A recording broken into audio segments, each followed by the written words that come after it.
Om Namo Bhagavate Vasudevaya. Om Namo Bhagavate Vasudevaya.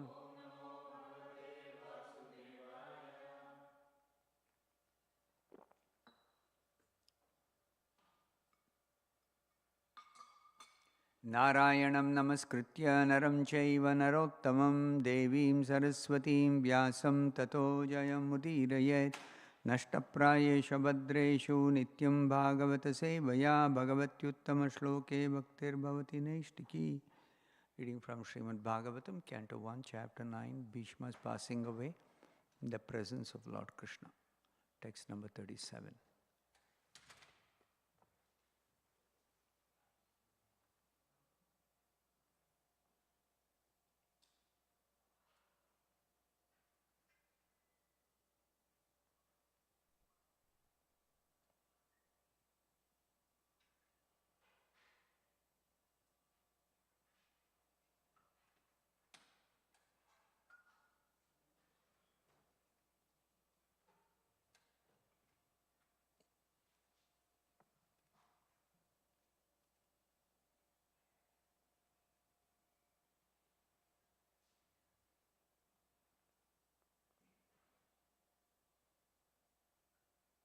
Okay, keep hearing the verse. I'll read by myself. Hear the verse. Swanigamam apahaya mat pratignyam rutam adhikartum avapluto rathastaha dhrutaratha charanobhyayat chaladgur haririvahantumibham gatotariyaha swanigamam apahaya mat pratignyam. Now first one word at a time. Swanigamam apahaya mat pratignya. Swanigamam apahaya mat pratignya. Rutam adhikartum avapluto rathastaha. Rutam adhikartum avapluto rathastaha. Dhruta ratha charano abhyayat chaladgur. Dhruta ratha charano abhyayat chaladgur. Harir iva hantum ibham gatotariyaha. Haririva hantum ibham gatotariyaha.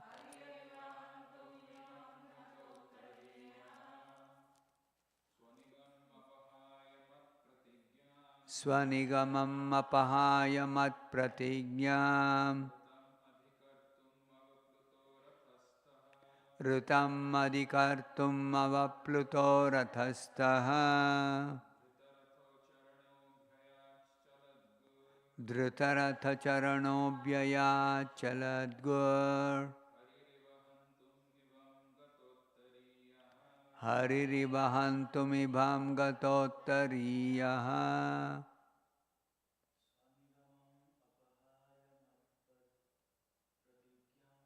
Swanigamam apahaya mat pratignyam.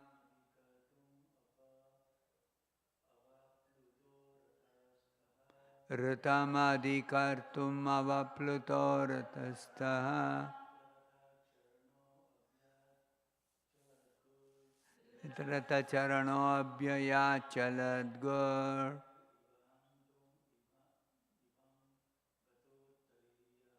Haririvahantum ibham gatotariyaha.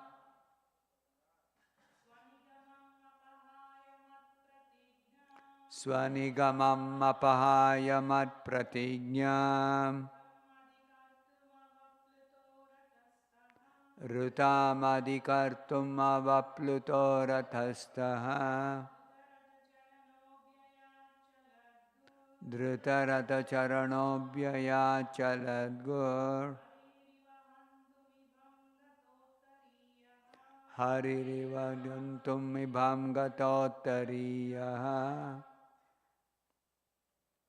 Swanigamam own truthfulness apahaya for nullifying mat pratigna my own promise ritam factual adhi more kartum for doing it avaplutaha getting down rathasthaha from the chariot dhrita taking up ratha chariot charanaha wheel abhyayat went hurriedly chaladgoho trampling the earth harihi lion iva like hantum to kill ibham elephant gata leaving aside uttariyaha covering cloth. Translation and purport by His Divine Grace A.C. Bhaktivedanta Swami Prabhupada. Translation. Fulfilling my desire and sacrificing his own promise, he got down from the chariot, took up its wheel, and ran towards me hurriedly, just like a lion goes to kill an elephant. He even dropped his outer garment on the way. Please repeat the translation after me. Fulfilling my desire and sacrificing his own promise, he got down from the chariot, took up its wheel, and ran towards me hurriedly, just like a lion goes to kill an elephant. He even dropped his outer garment on the way. Purport by Srila Prabhupada. The battle of Kurukshetra was fought on military principles, but at the same time in a sporting spirit, like a friend fights with another friend. Duryodhana, that's a complete sentence. The battle of Kurukshetra was fought on military principles, but at the same time in a sporting spirit, like a friend fights with another friend. Duryodhana criticized Bhishma Deva, alleging that he was reluctant to kill Arjuna because of paternal affection. A Kshatriya cannot tolerate insults on the principle of fighting. Bhishma Deva therefore promised that the next day he would kill all the 5 Pandavas with special weapons made for the purpose. Duryodhana was satisfied and he kept the arrows with him to be delivered the next day during the fight. By tricks, Arjuna took the arrows from Duryodhana, and Bhishma Deva could understand that this was the trick of Lord Krishna. So he took a vow that the next day Krishna would have to take up weapons himself, otherwise his friend Arjuna would die. So, in the next day's fighting, Bhishma Deva fought so violently that both Arjuna and Krishna were in trouble. Arjuna was almost defeated.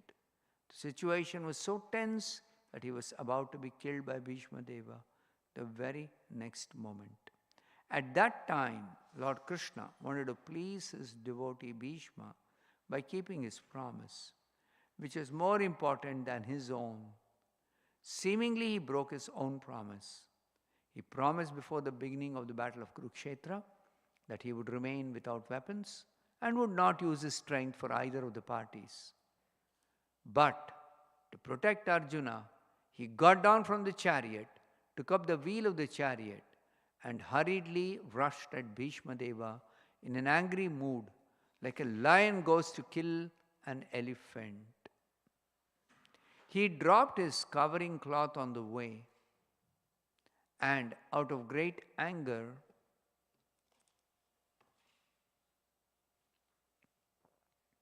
he dropped his covering cloth on the way, and out of great anger, he did not know that he dropped it.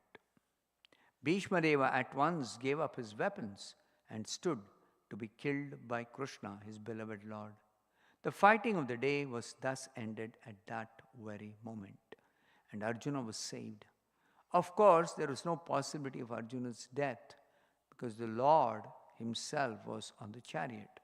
But because Bhishma Deva wanted to see Lord Krishna take up some weapon to save his friend, the Lord created this situation, making Arjuna's death imminent. He stood before Bhishma Deva to show him that his promise was fulfilled and that he had taken up the wheel. Thus ends the Bhaktivedanta purport.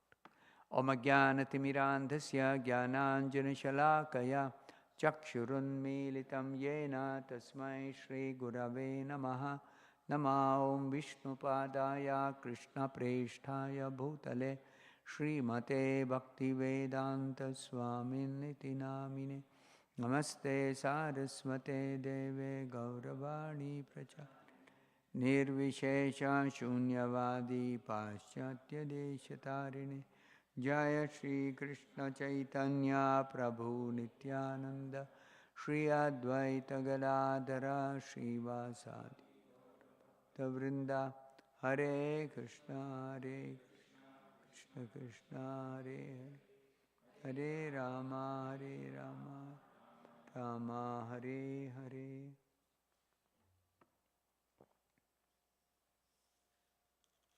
So this is another prayer offered by Bhishma Deva to Lord Krishna. He is recollecting the wonderful pastimes of Krishna. All activities of Krishna are described by devotees as pastimes because they're all done simply for ananda, bliss, transcendental bliss. For whom? For both Krishna and his devotees. So the spiritual world is characterized by ananda, and that is mentioned in the Vedas as Anandamayo Abhyasat. Maya means filled with ananda, Anandamaya. And Abhyasat means it is the characteristic of the Supreme Lord that all his activities, his very existence, his relationships, his everything is filled with ananda, is filled with transcendental bliss. Unlimited transcendental bliss. That is spiritual existence, that's the spiritual world of the personality of God Krishna and all his devotees. So, Krishna performs varieties of pastimes both in the spiritual world and the material world. Certain pastimes are only in the material world because of the peculiarity of the material situation. In the spiritual world, Krishna is eternally situated with his devotees in his eternal relationship with each one of them, in his specific position, form, qualities, etc. Though Krishna has unlimited qualities, though Krishna has unlimited forms, he does not display all the qualities, all the forms for every devotee.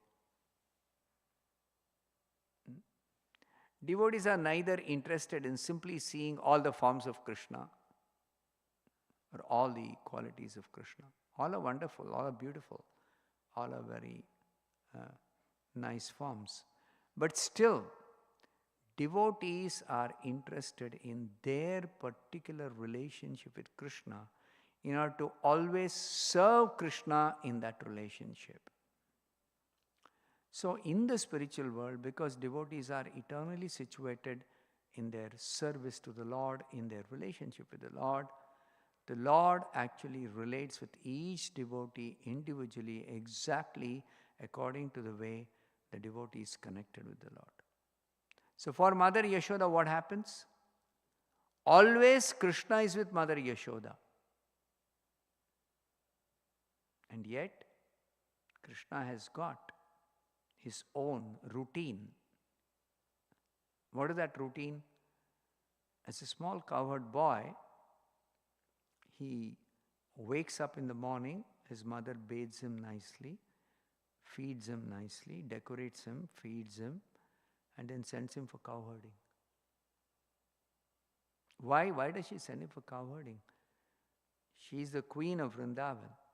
She's got thousands and lakhs and millions of servants to take care of everything, including the cows and calves. But then she sends because Krishna likes to play with the cows, Krishna likes to sport in the forest of Vrindavan. So on the plea of sending Krishna for cowherding, Mother Yashoda is actually sending him for playing with his friends, with the cows, with the calves, with the peacocks, with the birds, with the deers, etc. So, Krishna goes away for cowherding and there's a schedule. And he comes back in the evening. Then Mother Yashoda is waiting for him to return. Then she wants to hear what all happened. Every moment, every day, every time, something extraordinary, exciting, wonderful is always happening between Krishna and his devotees. But in the spiritual world, there are no demons. In the spiritual world, there are no demons. Demons are in the material world. So in the material world pastimes, there is also Krishna killing the demons, this Leela. Why does he have to kill the demons in the material world? For the sake of his devotees. These demons unnecessarily trouble devotees in the material world. Spiritual world, there are no demons. But in the material world, these demons give trouble to devotees. So Krishna doesn't tolerate that.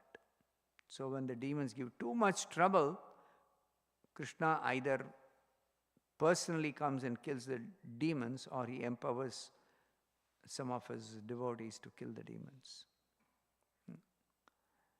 But Krishna killing the demons is also his mercy on the demons. It's also his pastime. See, in what way is his mercy shown to the demons?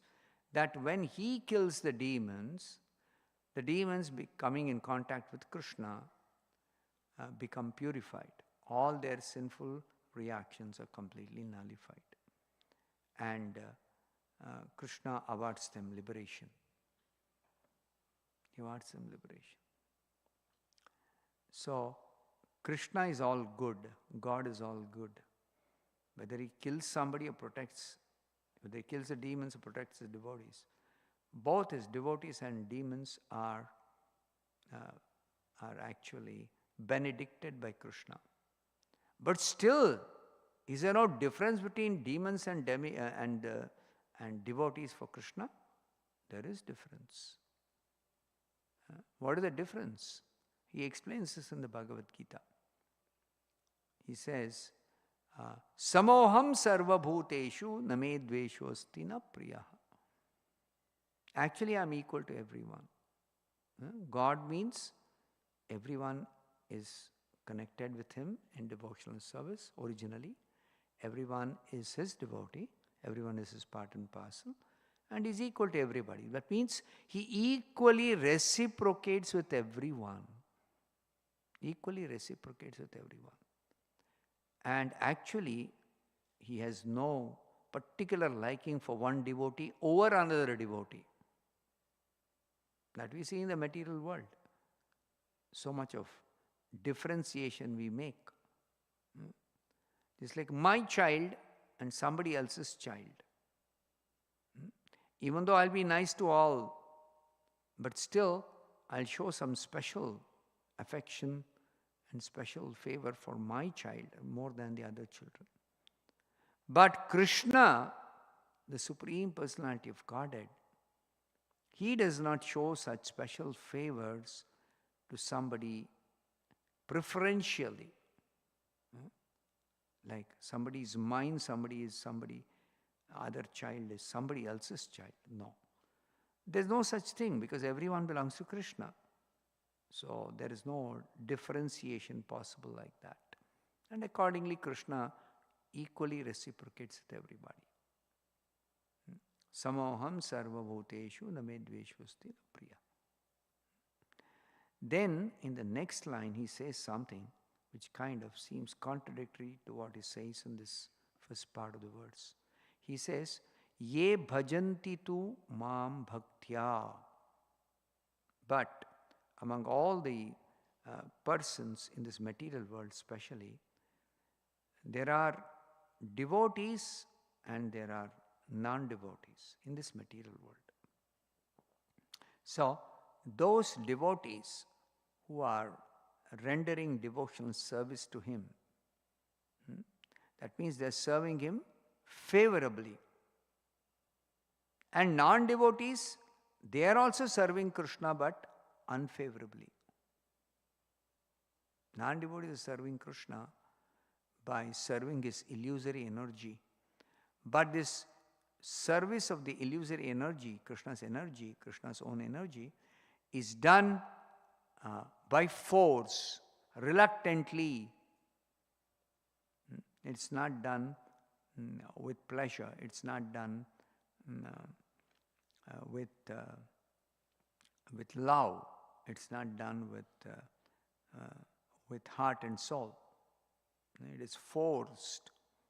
In any case, everyone is engaged in Krishna's service because that's their position, that's their eternal situation.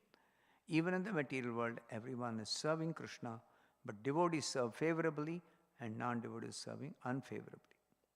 So therefore, Krishna makes a distinction because he reciprocates exactly according to the way somebody serves him. Ye yatha mam prapadyante tam tathaiva bhajamyaham. According to the way one approaches Krishna, Krishna actually reciprocates in the same way.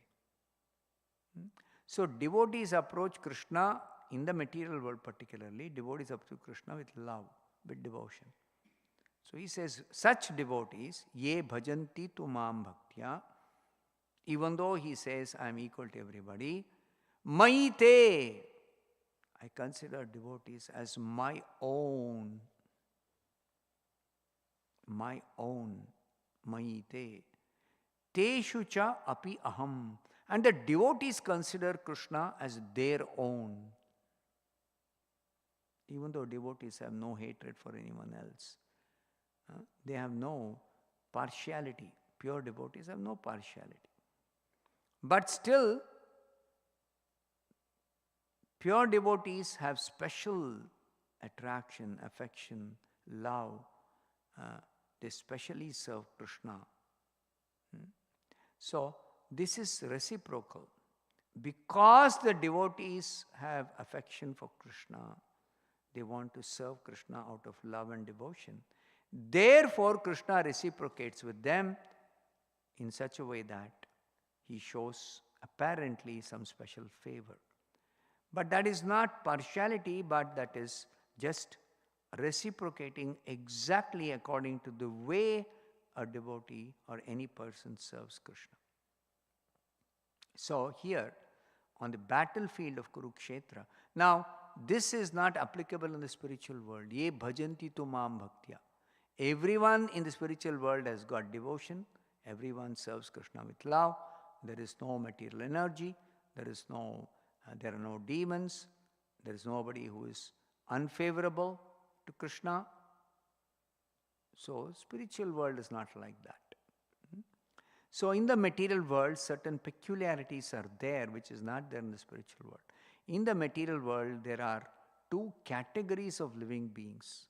In the Bhagavad Gita, Krishna explains, Dvaubhuta Sargau, by their very nature, at the time of creation, some are born with divine qualities and some are born with demoniac qualities. Daiva Asura Evacha. There are some category of persons who are born with divine qualities. They are called devotees, Daiva. And Asura, some are born with demoniac qualities and they are called Asuras or demons. So devotees and demons are always there in the material world, always. In the spiritual world, no demons, only devotees. So, Krishna's reciprocation, either in the spiritual world or in the material world, always is according to the way the devotee approaches Krishna, according to the way the devotee or the person interacts with Krishna. So, Asuras, they are always against Krishna. Devotees is always favorable to Krishna, whether in the material world or spiritual world. Because in the spiritual world, there are only devotees and all of them are favorably serving Krishna. That samoham sarva bhuteshu, that is very nicely seen in the spiritual world. But in the material world also, even though apparently Krishna is favoring devotees and is killing the demons, but if you go in the background of what Krishna is doing, ultimately, the result of Krishna's killing the demons is for the welfare of the demons. How is that? That they stop their sinful activities when they are killed. Otherwise, they go on performing sin after sin after sin after sin, and they are simply accumulating sinful reactions. And if they die, natural death, because everybody has got a lifespan, so they can maximum live their lifespan. So if the end of lifespan, they have to quit the body because of death, then they have to suffer the reactions. And because all their life they've been only doing sinful activities, they have to suffer so much in hellish conditions. So Krishna, out of compassion for the demons, he kills them. And when he kills them, their sinful reactions are nullified. They get a new life. And that life also is in a liberated state. In a liberated state. Even if we think that Krishna kills, therefore they are purified, their sinful reactions are nullified. But after suffering in hell, ordinarily, a demon would have to take birth because of his abominable sinful activities. He has to take birth in a very, very low species. Abominable birth, worm in the stool, a street dog always engaged in hard struggle for getting some food and always barking at all kinds of people, leading a miserable life, dog's life as they say. So they take birth, those who are sinful, and they are not fortunate to be killed by Krishna. They take birth after suffering in hell for their grievous sinful activities. They take birth in abominable species. Whereas these demons, being killed by Krishna, they don't have to suffer in hell. And what about their next birth? They take birth because they are liberated exactly according to their desire for material happiness. Because demons cannot have conception of spiritual world, spiritual happiness, because they are inimical to Krishna. So their plans are always how I can enjoy in the material world. Nevertheless, Krishna, he very kindly awards the demons a suitable position and a suitable body for enjoyment according to their material conceptions. So such demons are promoted to heavenly planets. Though they are not eligible, because they have only been doing sinful activities. They should actually go to hell.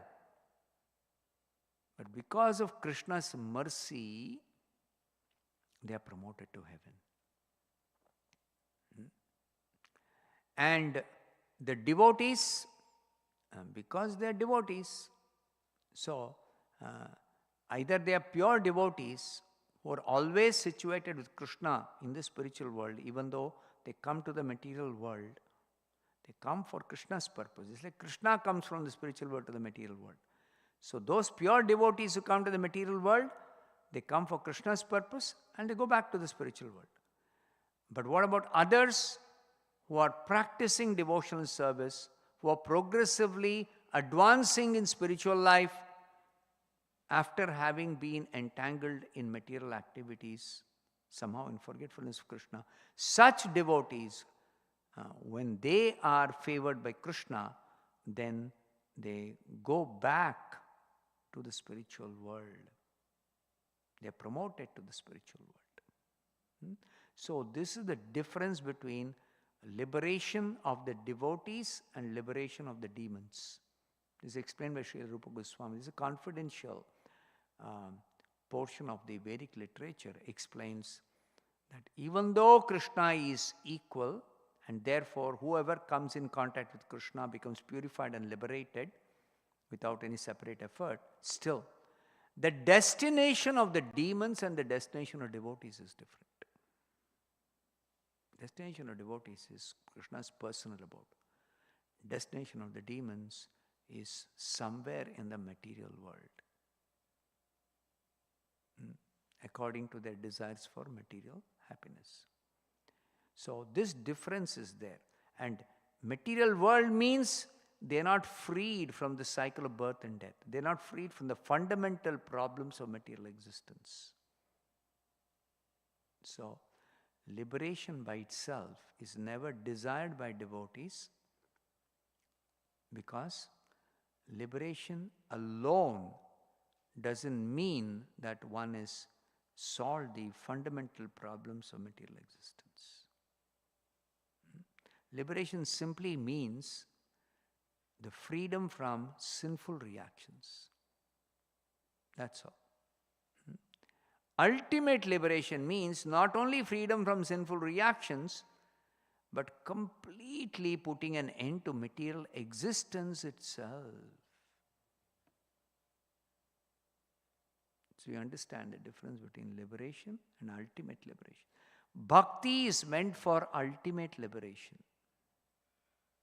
That is complete freedom from all material miseries and freedom from material existence itself.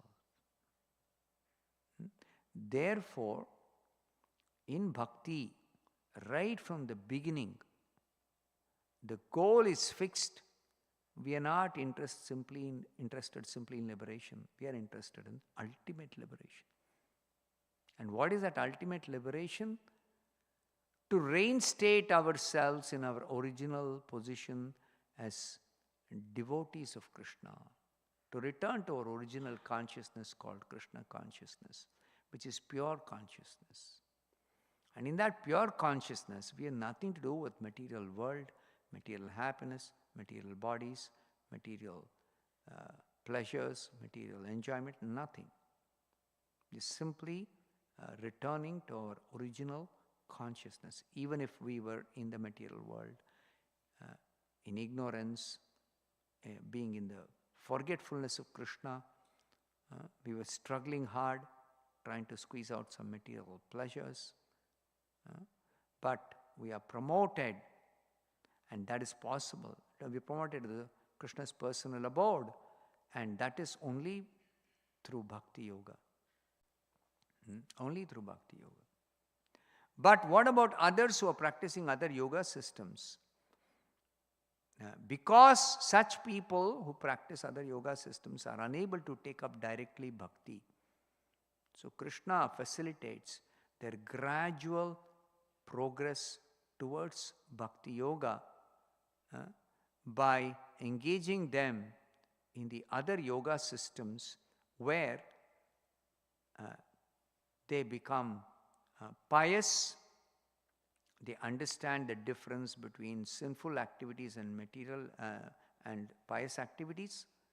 And even in pious activities, they understand different grades of pious activities yield different grades of happiness. And even among happiness, gradually they are educated about what is material happiness and what is spiritual happiness. And also the difference between the body and the soul, between material and spiritual happiness, etc. So this is very, very gradual because they are filled with so many material conceptions, they are filled with so many material desires for enjoyment.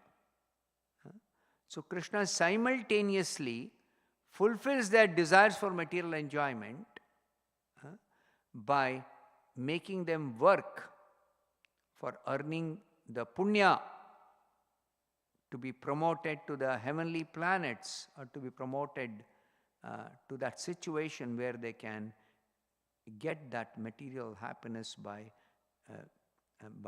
arrangement for material enjoyment according to the way they desire. So therefore there are so many upper planets. Upper planets, all of those upper planets are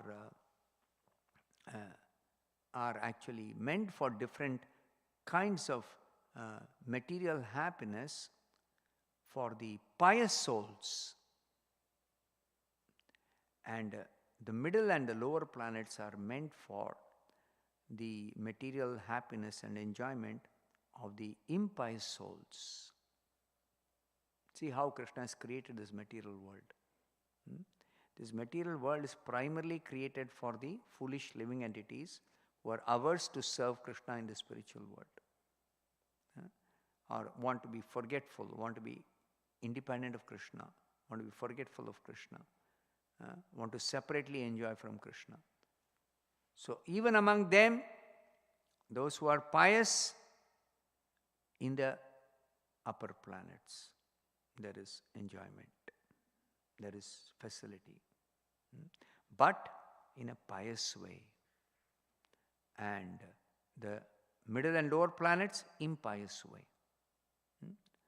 But amidst all this, Krishna always instructs, and Krishna also gradually enlightens, elevates, promotes all those who are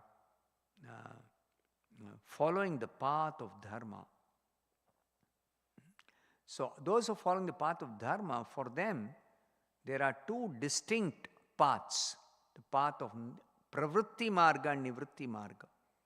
Pravritti marga is the path of regulated material sense enjoyment.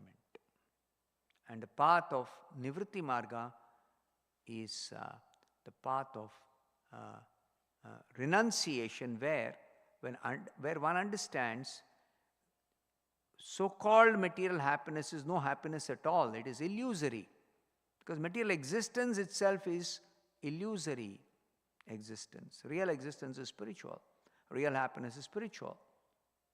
So for such people who understand, who are seeking real happiness beyond material, temporary, illusory, momentary, or sensual happiness, or mental happiness or intellectual pleasures. Beyond that, somebody who seeks ultimate happiness, real happiness, permanent happiness. For such people, Krishna provides this nivritti marga where one directly takes up devotional service, pure devotional service. And such pure devotional service is possible to be awarded only by Krishna or his pure devotees directly. Nobody else can give. So, when people are not inclined to Krishna, serve Krishna, then they have to be either enjoying in an impious way or a pious way. And these impious and pious ways are according to the different gunas they contaminate. Different gunas they contaminate. Sattva guna makes a person pious. Rajoguna and tamoguna makes a person impious. So, sattva guna, for them, pious enjoyment. And with pious enjoyment also comes, with sattva guna is also, the conditioning of sattva guna is happiness and knowledge. So, the happiness is the material pleasures in the upper planets. And the knowledge is they gradually are enlightened about what is pious activity and what is sinful activity. Then gradually they are elevated through different yoga systems, from karma yoga to jnana yoga to ashtanga yoga. And if they actually are promoted gradually, little by little by little by little, gradually they come to the point of bhakti yoga. Then they are actually ready to take up the practice of bhakti yoga. They develop shraddha, faith. But this shraddha, one need not develop little by little, gradually, slowly, from impious to pious life, from pious life, little by little make progress through karma yoga, jnana yoga, not required. A pure devotee or Krishna himself, they may directly approach a conditioned soul, a impious person, a sinful person, a creature in a lower species. Just like Krishna incarnates as fish form. Now, in that fish form, he is in the ocean. So, ocean, there are so many fishes. They're all living at it. He's trapped in that abominable existence because of their own past sinful activities. But when they come in touch with Krishna, if by contacting Krishna they become purified and they are inclined because they develop, like a fish, when it interacts with other fish, it may develop a liking to that fish, no? Some attraction, some liking. Then, when Krishna offers them, come back with me to my abode, they agree, they directly go back to his abode. They directly go back to his abode. So even in that fish life, you see, just like Putana, because of her past conditioning, she had taken birth in a demon's mentality, demoniac mentality, and association of demons, and doing all demoniac activities. But because she approached Krishna disguised as a mother, the purpose was to kill Krishna, but nobody can kill Krishna, that's never possible. But nevertheless, she approached Krishna like a mother. And that also, not just as a mother, but she wanted to feed her breast milk. Now, a mother feeding a milk to the child is out of love for the child. this love for the child. So, Putana, even though she wanted to kill Krishna, but the way she wanted to kill Krishna is by disguising herself as a mother. And even as a mother, she came to feed Krishna her own breast milk. Even though the breast milk was actually to be fed, mixed with poison to kill the child. And because Krishna cannot be killed, Krishna is unaffected by poison, he considered that Putana has come to me and fed me her own breast milk. So that is Krishna's special quality. That amidst millions of faults, Krishna searches for one good quality.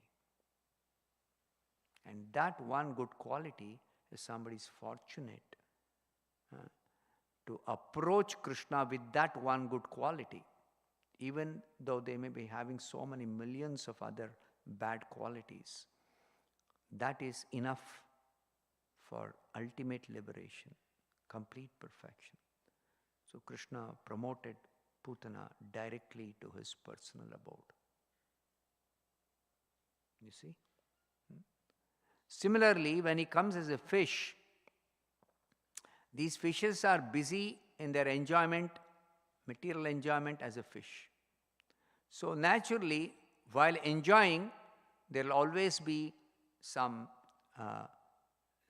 they will consider as their own and somebody as others. Like whether fish society or human society or animal society, there is always a consideration, my offspring, my child. Correct?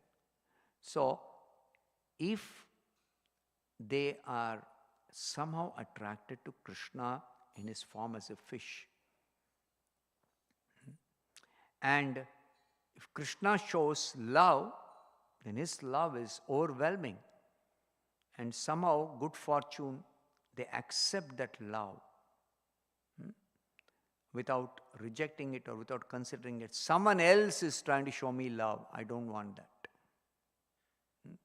Somehow they're fortunate to accept it. Then they are directly promoted to the spiritual world. So, as Prabhupada says in the Bhagavatam, in the first canto, second chapter, 17th verse purport, Krishna is more eager to deliver us from this material world than we may be interested. Krishna wants to take us back immediately. But the question remains always, are we ready? Are we ready to go back? Are we willing? Now, generally people will say, if we describe Krishna as a real person, Krishna's abode is real, and Krishna is waiting to take you back, and Krishna is ready right now, so okay, I want to go. But merely telling I want to go, what is your present condition? You want to go in your present condition? What is the present condition? I have so many material desires, I have so many plans for enjoyment. I have been in association with the material world for so long a time, and even going to the spiritual world, I will want to fulfill my material desires. I will want material enjoyment.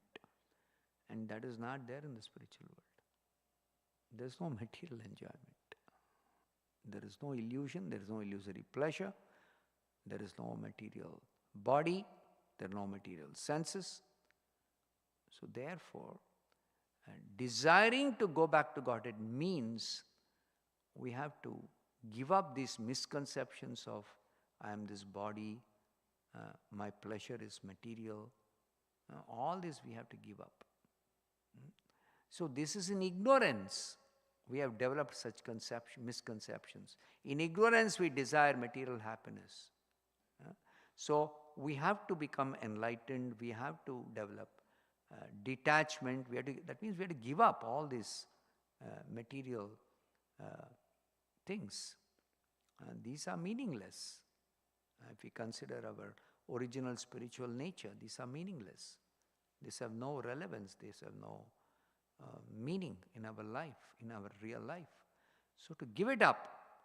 Now, even if we want to give up, having understood this is not relevant to me as a spirit soul, still, the attachment is so strong that on our own it's very difficult to cut off such attachments. And we see in our life as beginners in sadhana bhakti, we know certain things are not really meant for my ultimate good. We know certain things are obstacles in our practice of bhakti. But even if we want to give up, it is so difficult to give up. Why? Because we got a very, very strong attachment for them deep within our heart. So, that deep-rooted desires for enjoyment, Prabhupada explains this in one verse purport, quoting another verse from the Bhagavatam, that whatever yoga process we may take up for developing detachment, for cutting off these attachments, for giving up the material desires, none of them are as powerful as bhakti. That only by bhakti, the deep-rooted material desires, the deep-rooted material attachments, the deep-rooted feelings, etc., only bhakti has the power to completely uproot all material desires, all material attachments, all material qualities, everything material. Only bhakti has got that. And how does it work? This is how does bhakti work? That is told in several places in scriptures. In the 4th chapter, Krishna says, if one is situated in transcendental knowledge, then this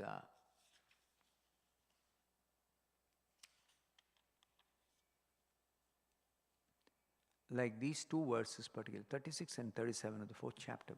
Even if you are considered to be the most sinful of all sinners, when you are situated in the boat of transcendental knowledge, you'll be able to cross over the ocean of miseries. And one more example Krishna gives, the 37th verse, as the blazing fire turns firewood to ashes, so does the fire of knowledge burn to ashes all reactions to material activities. So it's like a blazing fire. Blazing fire, no matter what you put, how much of dirty things you put in that, everything is burnt away completely. Just like recently that LA, what is that? Some fire, forest fire, some fire that broke out. Houses with steel and what all? Everything is burnt away. Nothing remains. What is the power of blazing fire? We only know when there is a fire accident which destroys everything. So, transcendental knowledge is not like ordinary knowledge, not like material knowledge. Transcendental knowledge is like a blazing fire. So, material knowledge may help us to give up some desires, material desires, some material attachments, some material qualities, etc. But only transcendental knowledge, which is devotional service. So that devotional, that's not just devotional, it's pure devotional service. That can actually burn to ashes all kinds of desires, even the deep-rooted desires for material enjoyment. And even all kinds of attachments, all kinds of qualities, material qualities. Everything can be burnt to ashes. So therefore in the Brahma Samhita it is said, Karmani nirdahati kintu cha bhakti bhajam. if somebody takes to pure devotional service, bhakti, then that devotional service has got the power, like a blazing fire, to burn to ashes. See, even burning, if the fire is not blazing, if it partially burns something, still some residue remains. So in other yoga systems, the giving up of some old habits, it may happen, but there's no guarantee that the old habits will be completely nullified, except in bhakti. Because the power of bhakti is like the power of a blazing fire. Blazing fire. It can completely burn to ashes with no residue remaining. No residue.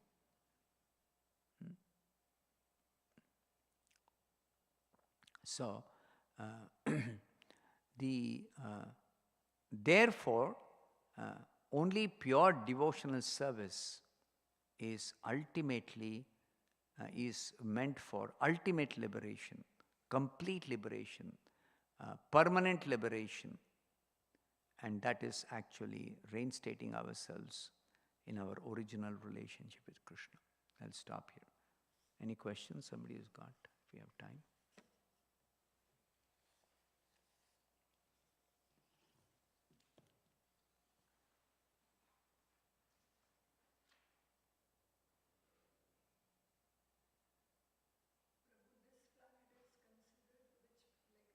Middle planetary system.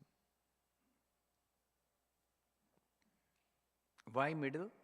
Because unlike the upper planets, there's not too much of material enjoyment, and unlike the lower planets, there's not too much of suffering. It's like mixed enjoyment and suffering. So the advantage of mixed enjoyment and suffering is, like we always try to counteract suffering or try to minimize suffering. We're engaged in maximizing our happiness, which is natural. But somewhere when we fail to get the desired happiness, or we fail to counteract the miseries, then the intelligence can help us to understand that why should we simply settle for some happiness when there are miseries also, you see? So then when one tries to find happiness without distress, then the relative nature of material happiness, it's always accompanied by miseries, even in this upper planets, like Brahma, the topmost created being, and in this planet, the material miseries are practically zero. Practically zero. Like in Brahma's planet, there is no old age, there is no disease, but death, and death he cannot avoid. Death is there. So even Brahma has to die. Brahma has to die. And surprisingly, Brahma is fearless in his material existence, but even he is afraid of death. He is afraid of death. So there is nobody who can say, I'm not afraid of death. In ignorance, somebody may say, I'm not afraid of death, because for a time being, they've forgotten that they have to die. Especially somebody is youthful and they're having some good karma, they're enjoying life. Relatively, immediately there are no miseries. So then they think, I'm not afraid of death. Because they think they don't have to die. But somebody who's in real knowledge, they know. Brahma knows. that he has to die. So therefore, Brahma is even Brahma is always afraid of death. So, which is the situation or place where one can be deathless? None of the miseries, pure happiness. So pure happiness, permanent happiness, complete happiness is only in the spiritual kingdom of God, spiritual existence. So that is possible if one, in the human form of life, uses intelligence for asking some fundamental questions and then seeking the answers for such fundamental questions, ultimately becomes a seeker of the truth. And then comes to Krishna consciousness in that way. Yes, next question. Anybody else?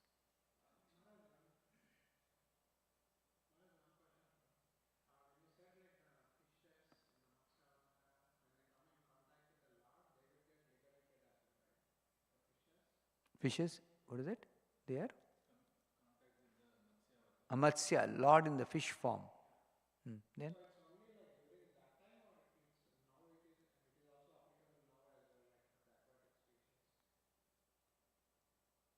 No. As aquatics, they naturally mingle with other fishes. So Krishna, when he comes as Matsya, he comes for his devotee. Satyavrata is a devotee. For his sake he came in the fish form and delivered him from the deluge, the flood, the water of inundation which submerges the middle and the lower planetary systems. Okay, so he came to deliver Satyavrata from that, from drowning in that flood. But not only he actually delivered Satyavrata, but because he came in the form of a fish, so many other fishes also will associate with him. Because in the ocean, there are so many fishes. So those fishes, those who are associated with this gigantic fish, attractive fish, beautiful fish, very loving fish. So that's not ordinary association. Just like women are attracted to somebody who is charming, who is very beautiful, who is very kind, very nice. So Krishna, as a youth, as a prince, he was going to Mathura. On the way, his devotees, of course, are naturally attracted to him. But what about those who are not devotees, but they're simply attracted to this very, very charming boy, prince, young boy. And they're so attracted to him that they cannot forget him. Then what happens? They're directly delivered. They're directly delivered. Whereas the same thing, you consider, a girl is attracted to a boy somehow, very charming, very nice boy. But if the girl can marry the boy, it's okay. If the girl can't marry the boy, always remembering the boy. But they're frustrated. It only remains like that. But Krishna, constantly think of Krishna, he purifies. And the purification, they're making advancement, even imperceptibly. Then they're delivered.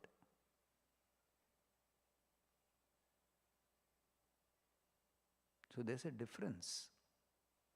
Even simply getting attracted to Krishna as a beautiful boy, as a great personality, whatever be even the misconception about Krishna.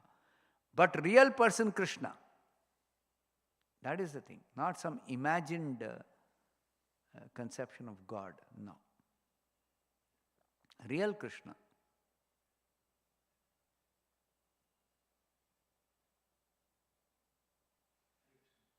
Yeah.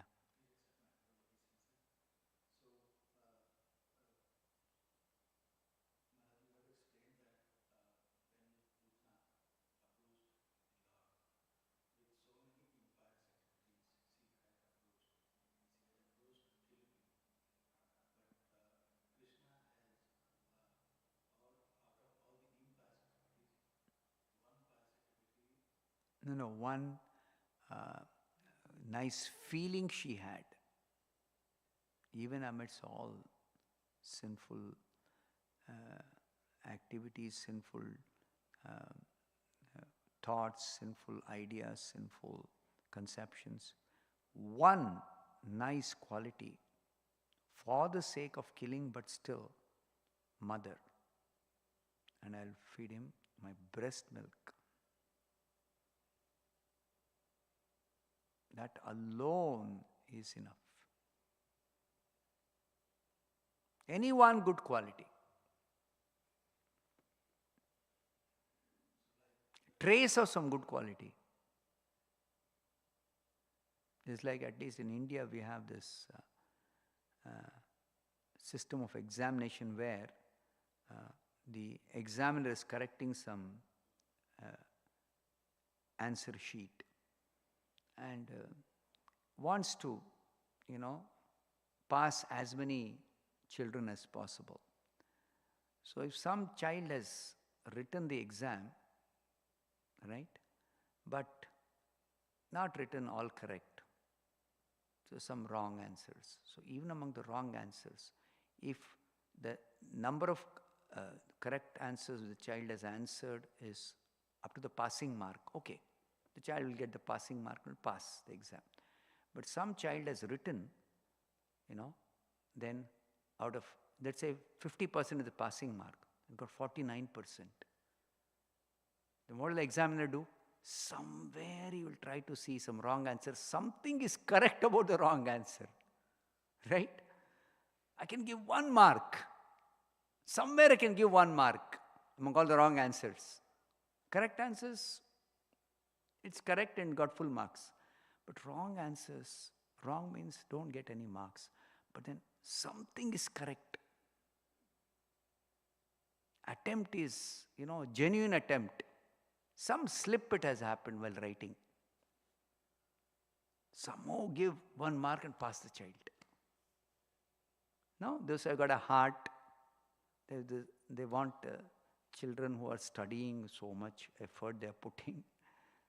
Unfortunately, they could not clear the exam. They'll be so very unhappy, disappointed. Right? Who writes the exam for what? To pass the exam. Nobody writes the exam, I want to fail. Correct? So in the spirit of the child writing the exam and writing for sake of passing and almost passing, so that is the spirit in which Krishna looks at so many faults. If there is some good quality, that's enough to deliver this soul like that.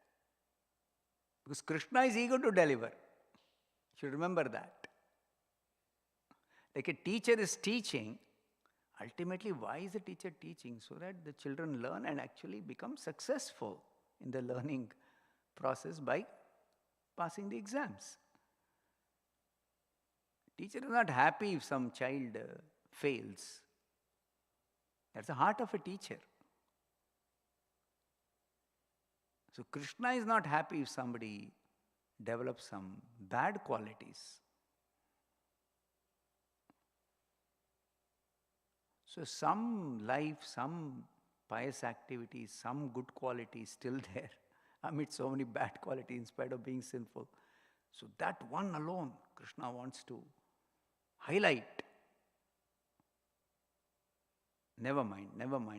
Like Prabhupada, when he came to America, you see Krishna's qualities like that even in pure devotees. That's a wonderful thing about pure devotees. Krishna's qualities, they reflect.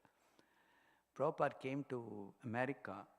He didn't have any particular place, but then 1 month he had a acquaintance, some Agra, one businessman. His son, some Agarwal in this thing, his name is not mentioned, I don't know. His son is Gopal Agarwal, working in America, married an American girl and settled down here. And then he was staying, so he had sponsored Prabhupada's visit to America. 1 month, Prabhupada plan was he will stay with Gopal Agarwal. And 1 month he stayed. Now staying with Gopal Agarwal, and Prabhupada is totally new of course, but still, the way Americans live, refrigerator, they keep all, fresh things, milk and vegetables. They'll also keep meat. So, Prabhupada initially is just cooking his own meals, and then someday he asked, can I get some vegetables? Yeah. So Sally Agarwal, Gopal Agarwal's wife, nice lady, but she doesn't know that we are pure vegetarians and nothing. She just knows vegetarian. So I have some vegetables. She gave the vegetable directly from the refrigerator. Meat is kept. Then later on she came to know, Swamiji doesn't take meat and he never likes anything. Oh, I'm so sorry. Never mind, Prabhupada said, never mind. So he was always seeing Sally Agarwal's good qualities. And eventually she became a first-class devotee. She became a devotee. That's because Prabhupada was always seeing the good qualities. And he was encouraging her.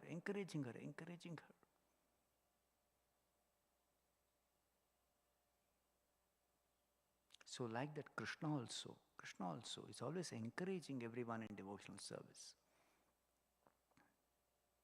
So even when we are beginners, we have so many challenges. And as we learn the rules and regulations, it seems like it's impossible for me to follow all those rules. But then we should remember, Prabhupada, all the previous acharyas and Krishna are always in a mood of encouraging us, helping us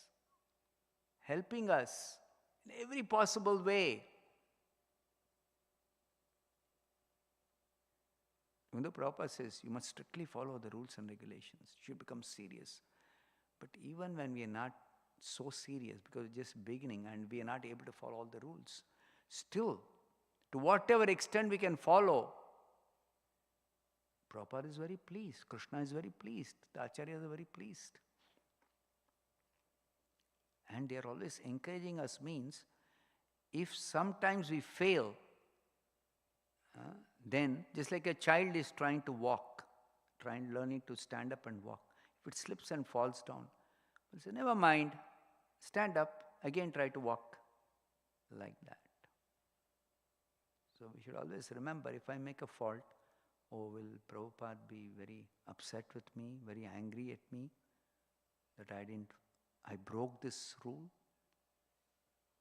No, if the heart is, I don't want to break any rules, I don't want to, but in spite of trying to avoid mistakes, if we make a mistake, in the spirit of wanting to follow, the mistakes are completely overlooked. As if you never made a mistake. That's the way Prabhupada will actually give you credit. That we should always remember. But not that, anyway Prabhupada is very kind, he'll pardon me. It doesn't matter if I keep on doing mistakes. That's the meaning of the 7th offense against the holy name.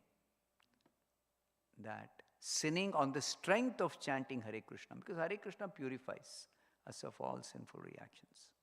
When you're chanting Hare Krishna, there cannot be any sinful reactions remaining. But every day we are chanting, every day we are purifying, yes. But that doesn't mean I can go on doing sin and keep on getting purified. Though I don't have to suffer any sinful reactions. No. That is not the correct attitude. That's not the correct way of executing devotional service. Any other question you have?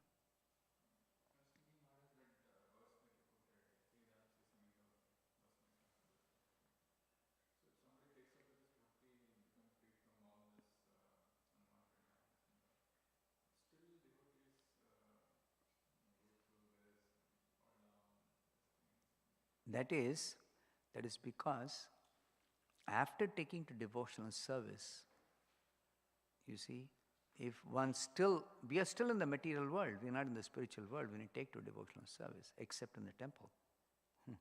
Outside is the kingdom of Maya. So, in our interactions outside, right, we come across sense enjoyers. And if for a moment we think, oh, they are enjoying nicely, I am missing.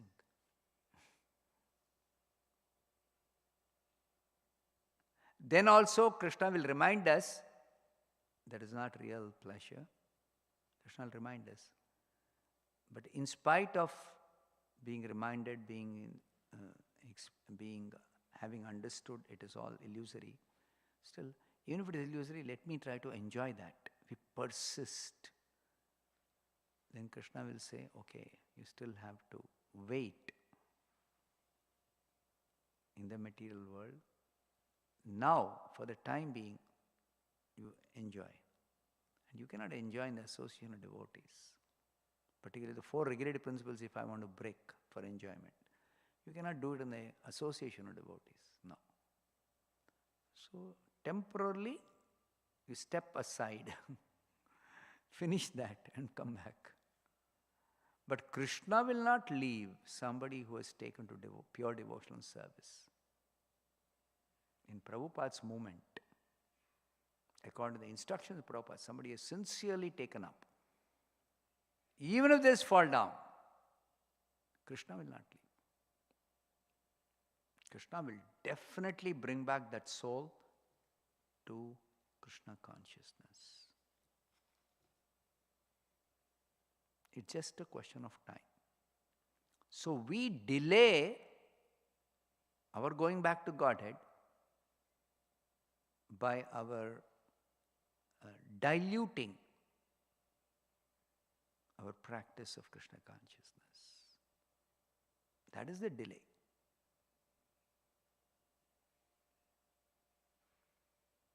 Because Krishna, his only business is to satisfy our desires, whether material or spiritual, whether sinful or pious, he'll fulfill. But sinful desires, reluctantly he will fulfill. He's not happy. Material desires, very reluctantly he fulfills.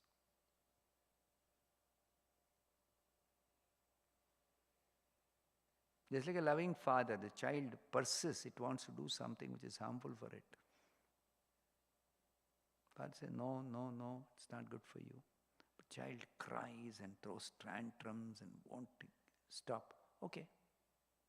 It wants to touch something hot. Father knows if it touches, it will burn. The child, no, I want to touch. So then father will take the child's hand nearby. See, it's hot. No, I want to touch. Actually, let the child touch a little. It'll burn a little. Oh, it's burning. Okay. Unfortunately, the child's hand has to be burnt for it to learn. The father knows, after all, this small injury, it's not like a permanent damage, no? It will heal. It takes some time.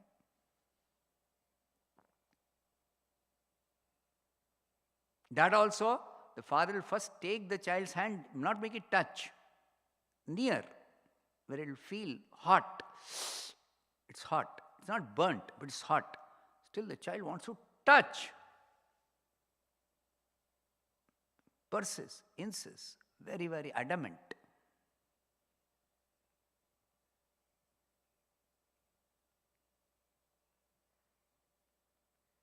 Parents have a lot of experience in all this, so you can easily relate and connect with this. Sometimes parents, if the child is very, very, very, very, very adamant about something, tries to make the child forget by distracting the child to something else. But the child will not forget, will not get distracted. Then what do the parents do? Somehow you have to make it, stop crying and finish that whole business, wanting to touch that hot surface.